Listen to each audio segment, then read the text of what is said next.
Les jutsu sont le cœur du manga Naruto. Avec un peu de chakra en stock, la plupart des ninjas sont capables de vous sortir des techniques surpuissantes et du coup de se sortir de nombre de situations périlleuses. Mais dans tout ça, il y a des jutsu qui semblent vraiment sortir tout droit des enfers, des techniques ninja qui feront peur à n'importe qui. Mais non, on ne parle pas que des techniques d'Orochimaru ici, même si, faut l'avouer, ces techniques sont assez bizarre. Mais on parle aussi des techniques qui peuvent être létales pour leur utilisateur, voire pire. Et on vous montre ça tout de suite. Mais avant tout, bienvenue sur Raftel Manga. Et aujourd'hui, on parle Jutsu, on parle encore Naruto, c'est la semaine Naruto, et bientôt on va instaurer une nouvelle routine sur la chaîne. Pour ceux qui ne le savent pas, pour certaines vidéos je serai tout seul, pour d'autres, Silver sera avec moi. Ou alors elle sera toute seule. On a décidé de s'y prendre d'une autre façon pour cette chaîne. Bref, si tu aimes les autres mangas comme Dragon Ball ou alors Demon Slayer, ou bien d'autres, c'est à toi de décider. Car cette chaîne, elle sera très particulière. On va vous laisser le choix à vous. Ce sera à vous de décider de quel manga on va traiter, mais ça va arriver dans quelques semaines. Donc pour être dans les premiers abonnés et surtout faire partie de Raftel Manga, construire Raftel Manga et prendre une part importante, parce qu'on ne va pas vous oublier, abonnez-vous. Mais place à la vidéo, allez, c'est parti. Numéro 10, la bombe. Allez, on commence tout doucement avec un personnage qui est vraiment très tenace. On dirait presque de la moisissure, mais en plus chiant. Non, on ne parle pas de Zetsu, mais de Deidara. Ce membre de l'Akatsuki est entré en scène très vite après l'ellipse, et directement, il se rend digne des plus grands ninjas en attaquant et en capturant le Kazekage. C'est Gaara quand même, c'est pas rien. De base d'ailleurs, sa technique n'est pas mal du tout. Un peu d'argile, un peu de chakra, et tadam, t'as la bombe parfaite. Bon ok, il les malaxe avec ses bouches, mais ça reste bien, non? Mais alors pourquoi c'est si effrayant que ça? Eh bien c'est son attaque ultime, le C0, c'est ça. Il a une bouche sur le torse qui se découle et là vraiment on a un problème avec ça. Il bouffe son argile et là il se transforme en art ultime. En tout cas selon lui, hein, pas selon moi. Et pouf, il se transforme en amas bizarre et c'est l'explosion absolue. Waouh, nous vraiment on trouve que ça fait froid dans le dos. Numéro 9, la cécité. Le 9e jutsu de ce top est quelque chose qui nécessite un sacrifice, mais qui n'est pas le plus grand d'entre tous. Vous, qu'est-ce que vous êtes prêt à sacrifier pour une attaque ultime?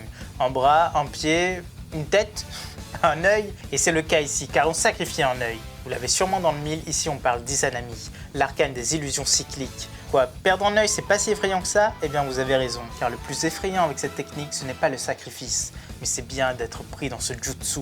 En gros, si tu te fais toucher, tu seras enfermé dans une boucle presque infinie.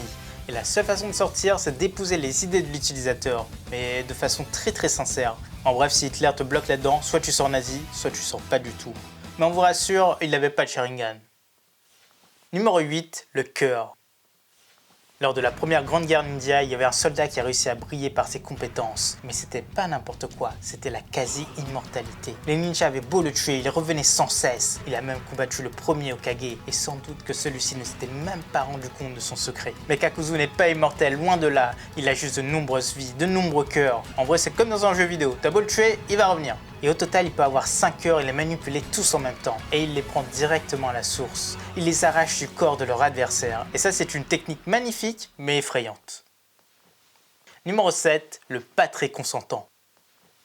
Une des règles de base de la société, et ça tu vas le respecter Nakama comme tout le monde devrait le faire, c'est que tu ne forces personne à faire quelque chose qu'il ne veut pas. Et là, ce jutsu, eh bien, il brise cette règle de façon bien trop violente. Le Ningendo. C'est sans doute une des moins connues, mais elle est quasiment imparable. L'avatar qu'il utilise avait juste à poser sa main sur la tête de sa cible, et du coup il pouvait lire dans l'âme de celle-ci comme si c'était une clé USB. Et pouf, quand il a fini, il arrache l'âme et la personne elle meurt obligatoirement. Numéro 6, le cauchemardesque.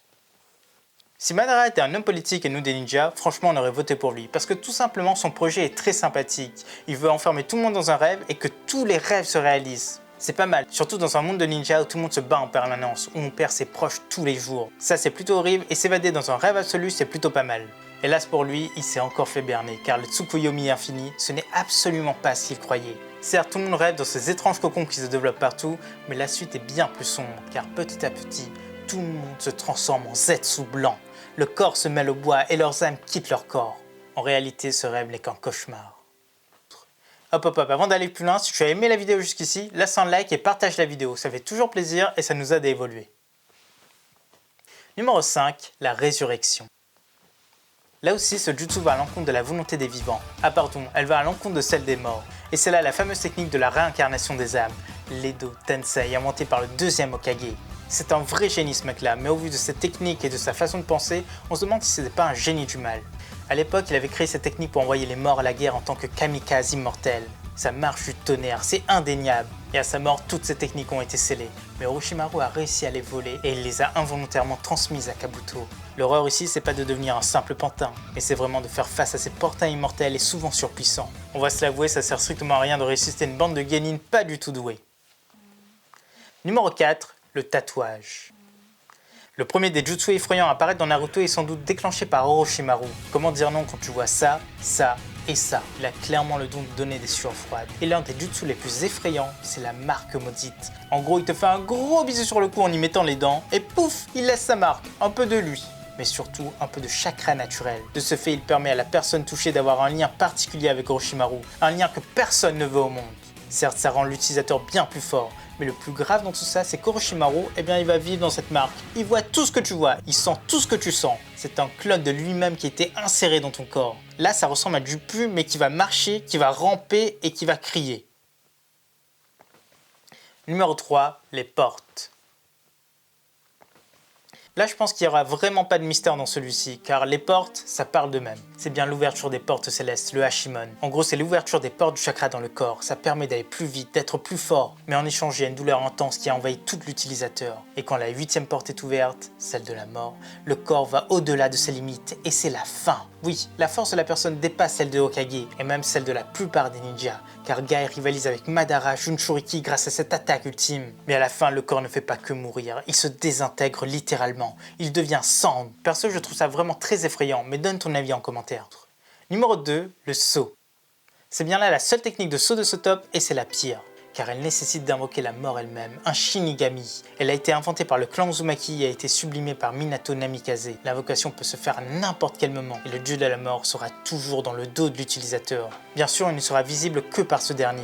La deuxième étape est le pacte. En échange de sa vie, le ninja peut tirer l'âme d'une autre personne dans le ventre de sa divinité. Et du coup, il ne va pas l'emporter dans l'au-delà, mais il va l'emporter dans une autre dimension en même temps que sa propre âme. Ce jutsu de scellement force les âmes à être enfermées et condamnées à errer. Elle mérite bien sa place ici, mais la première, elle est bien pire. Numéro 1, la réincarnation.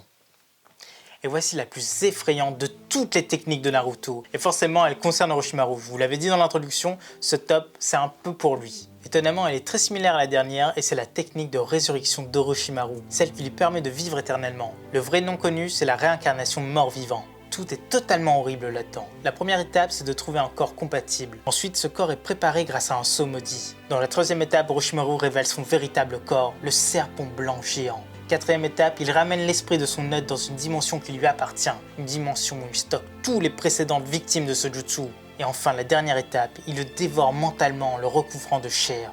Alors que dans la réalité, il entre dans la bouche de la victime. Comme il le dit si bien, l'ancien possesseur du corps reste éternellement en lui. Il est forcé de vivre comme ça. Et comme Orochimaru est totalement immortel, c'est pire qu'une peine de prison à vie. C'est sans doute l'expérience la plus frustrante du monde des ninjas. Si tu es d'accord avec ça, eh bien abonne-toi et like la vidéo. Ça nous ferait vraiment plaisir. Et comme tu l'as deviné, c'est la fin de ce top, c'est la fin de cette vidéo. Mais ne t'inquiète pas, on revient la semaine prochaine et on va faire 2 vidéos par semaine. A bientôt les Nakama.